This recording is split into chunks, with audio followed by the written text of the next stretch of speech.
श्रद्धा के murder case में एक नया बड़ा खुलासा हुआ है जो सुनकर आपको भी हैरान कर देगा। अभी तक आपने यही सुना था कि आफताब ने श्रद्धा की बॉडी के 35 टुकड़े करे और उनको जंगल में फेंक आया, लेकिन आप ये जानते हैं कि श्रद्धा को मारने की प्लानिंग उसने की कैसे और उसके दिमाग में ये आइडिया आया कहाँ से। आज मैं इस वीडियो में आपको यही सब बताने वाली हूँ। वीडियो शुरू करने से पहले प्लीज़ गाइज मेरे चैनल को जल्दी से सब्सक्राइब करें।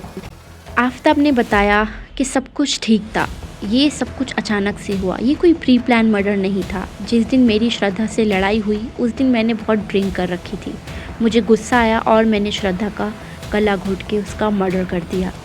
आफताब ने पूछताछ के दौरान बताया कि मैंने जब श्रद्धा की बॉडी को ठिकाने लगाने के लिए सोचा तो मैंने सबसे पहले गूगल पर सर्च करा और मैंने जाना कि मैं इसकी बॉडी को बआसानी कैसे ठिकाने लगा सकता हूँ ताकि काम बहुत जल्द हो जाए और किसी का उस पर शक भी ना जाए। उसने ऐसे ही बहुत सारे केसेस गूगल पर सर्च कर रखे थे जो पुलिस को उसका फ़ोन चेक करने के दौरान उसकी गूगल हिस्ट्री में मिले।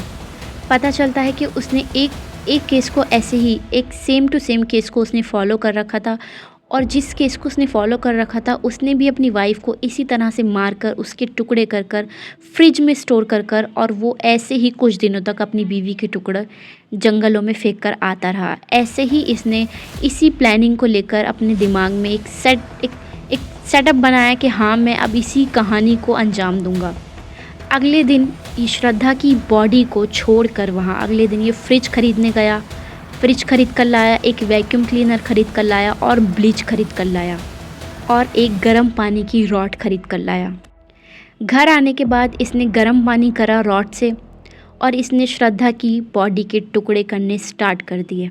इसने बताया कि मैं ये सोच रहा था जब मैं श्रद्धा की बॉडी के टुकड़े करूँगा तो खून बहुत ज़्यादा बहेगा, इसलिए उसने पानी को खुला ही रखा ताकि किसी को शक ना हो और खून और पानी दोनों मिक्स हो जाए और किसी को कुछ मालूम ना पड़े। इसने पानी गर्म कर कर उस पानी में इसने ब्लीच मिलाया और श्रद्धा की बॉडी के पार्ट्स पर डालने लगा ताकि बॉडी सॉफ्ट रहे। फिर इसने सारे पार्ट्स को अलग अलग करा और फ्रिज में स्टोर कर दिया। अब बारी आती है श्रद्धा के हेड की। इसने जब श्रद्धा के हेड इनने फ्रिज में रखा और उसको फेंकने की बारी आई तो इसने सोचा अगर किसी ने देख लिया तो बहुत गड़बड़ हो जाएगी। इसने श्रद्धा के हेड को गैस पे जलाने की कोशिश करी लेकिन वो नाकाम रहा क्योंकि श्रद्धा का जो हेड था वो बर्फ़ में बहुत ज़्यादा जम चुका था। इसी कारण वो सही से जल नहीं पाया, लेकिन कुछ हिस्से ऐसे थे जो वो जल गए थे उसके चेहरे के। लेकिन इसने क्या करा, उसकी बॉडी को जंगल में ले गया और ऐसे ही उसको ज़मीन पर घसीट कर इसने ऐसे ही फेंक दिया ताकि जानवर खा लें।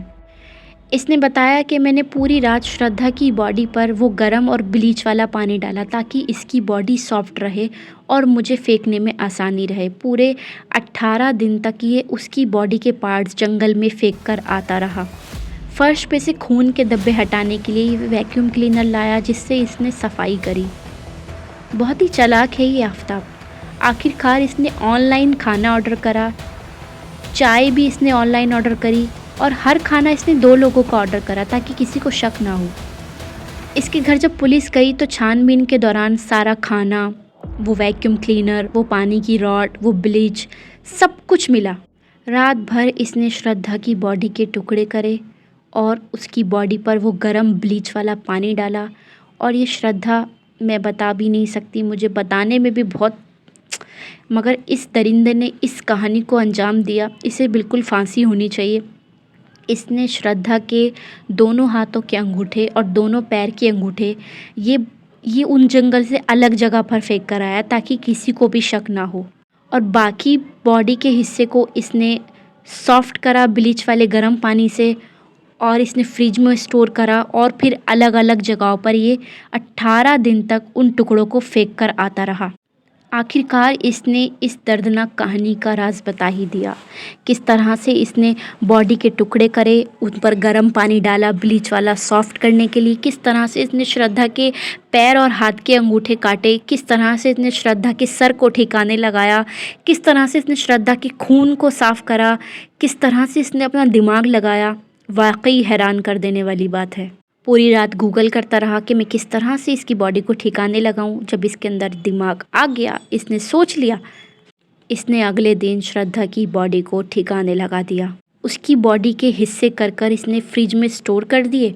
फिर 18 दिन तक रोज़ रात को 2 बजे निकलता था और उसकी बॉडी के टुकड़े अलग अलग जगहों पर फेंक कर आता रहता था। यहाँ ये लगातार श्रद्धा के दोनों अकाउंट्स को हैंडल कर रहा था ताकि किसी को भी शक ना हो। यहाँ इंस्टा और फेसबुक पर ये श्रद्धा बनकर अपनी उसकी फ्रेंड्स को रिप्लाई कर रहा था। जब इसने श्रद्धा ने जब अपने पेरेंट्स की कॉल रिसीव करनी बंद कर दी तो उनको थोड़ा डर लगा और वो श्रद्धा को देखने के लिए मुंबई से दिल्ली आए। तब इस राज का पर्दाफाश और ये दर्दनाक दरिंदा आज पुलिस के कब्ज़े में है। लेकिन मैं चाहती हूँ इसको इतनी बुरी सज़ा मिले, मेरे हिसाब से तो उसको मौत की भी सज़ा कम है। मौत मिले लेकिन इसको तड़प तड़प के मिले। गाइस, आप लोगों का क्या कहना है इस दरिंदे के ख़िलाफ़? आप भी चाहते हैं कि इसको सज़ा मिले, मौत से भी बदतर सज़ा मिले?